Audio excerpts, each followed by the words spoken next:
Good morning, everybody.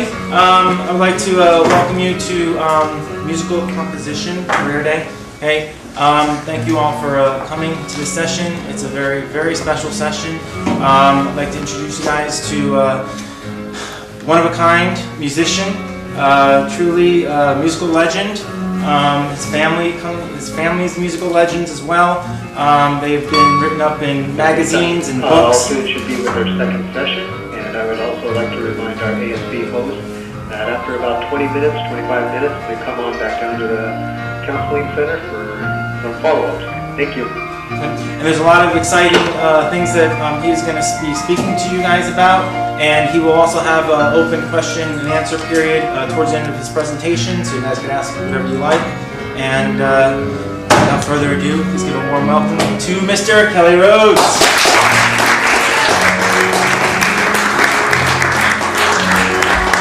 Thank you very much. It's really a very, very, very great experience for me to come to your beautiful school.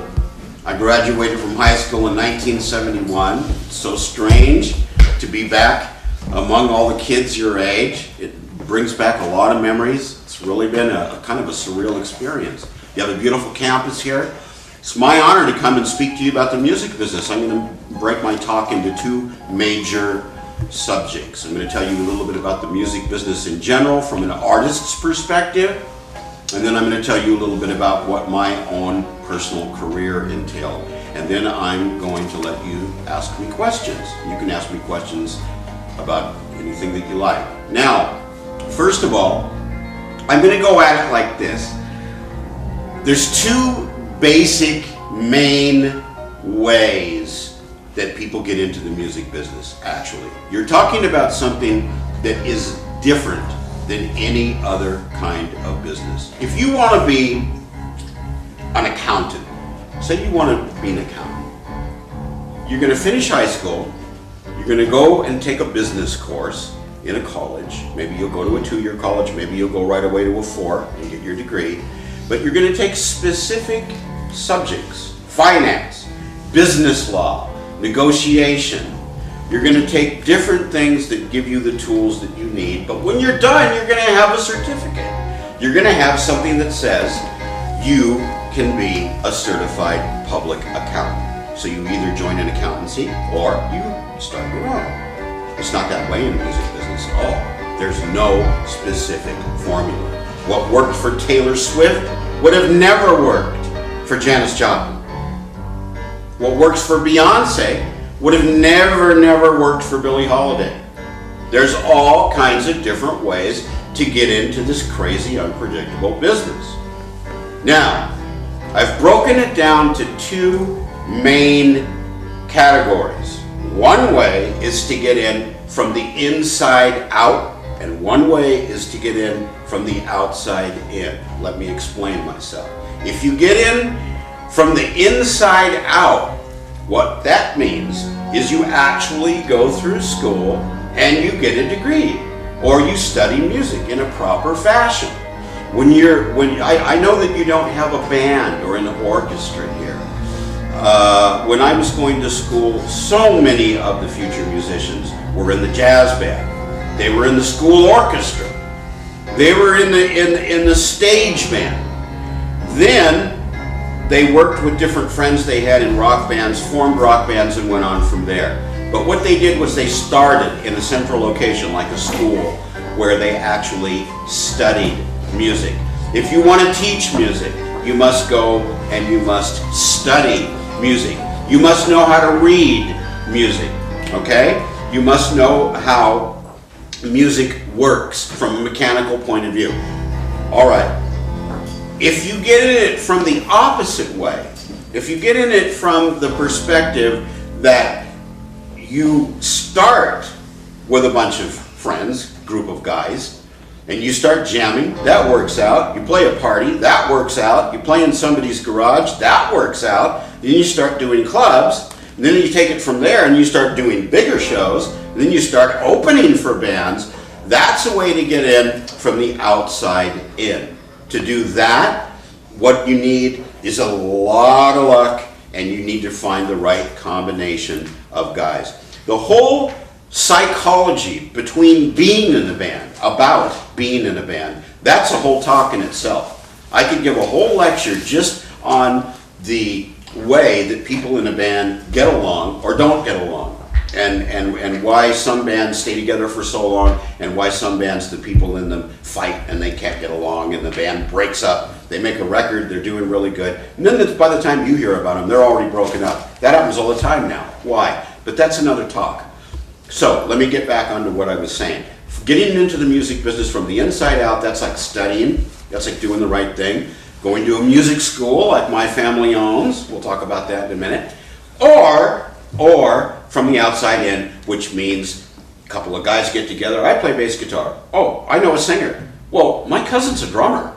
And then you start that way, and you form your own nucleus, you write songs, and if your songs are good, you play places, and the sky's the limit.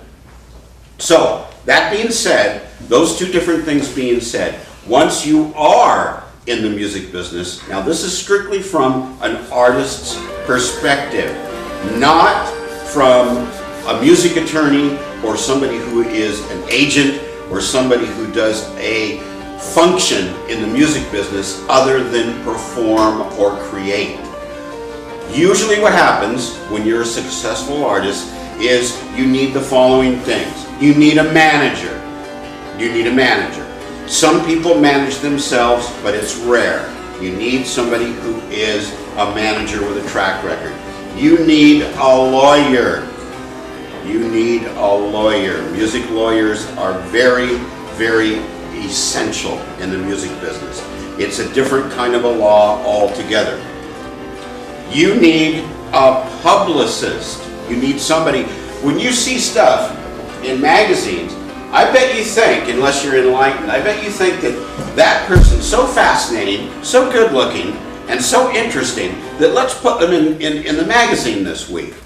Well, you know, unless you invent some kind of a balloon and you want your kid to go up in it, and then everybody wants to know the story about that, what happens is this. You pay somebody to get you in those magazines. You pay somebody to get you press. You pay somebody to get you on one of those talk shows.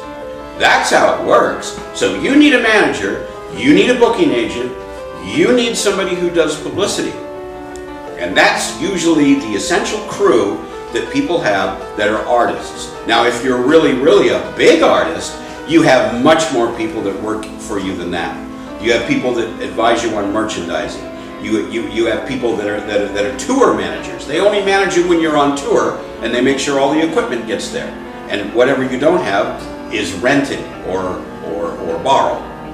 So what you need is you need this whole support team behind you. But the thing is this, how do you get to that point? Well, this is a profession that a lot of people would like to be in. Look at American Idol. Look at America Has Talent. Everybody wants this. Well, not everybody. My wife says she doesn't want it. But a lot of people want this thing, this thing that is rock and roll. That's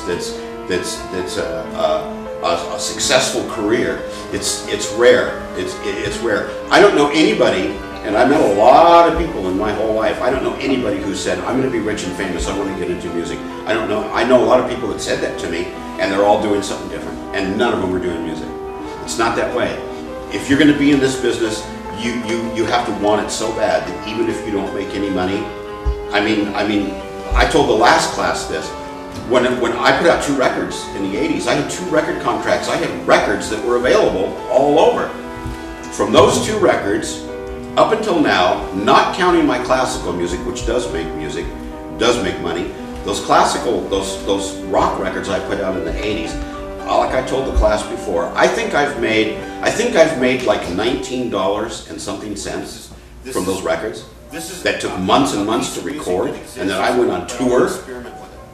Less than $20. Right. Ask somebody if they'd be a doctor for less than $20. I don't think so.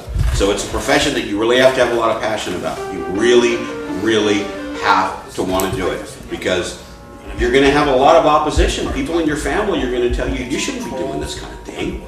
You should get a job that's dependable, that you can go to each day and stuff like that. Well, who has a job like that nowadays in this economy? But still, in music, it's even worse. It's even worse. So you have to really think about that. If you're going to go into music, you have to want it so passionately that even if there's no money, even if people in your family are telling you, you know what, you should really rethink this. There's too many people that want to do it. It's got to be something that there's just no other option for you. You're going to do music or you just don't want to do anything. In that case, arm yourself, make contacts, network. You got something that I didn't have when I was your age. You have the internet. What a fantastic tool. Somebody in Japan can see something that you're doing right now. You can do a show, it can be on YouTube, and somebody can say, you know what, I want that show. And I'm living proof of it because that's what's going on in my life right now.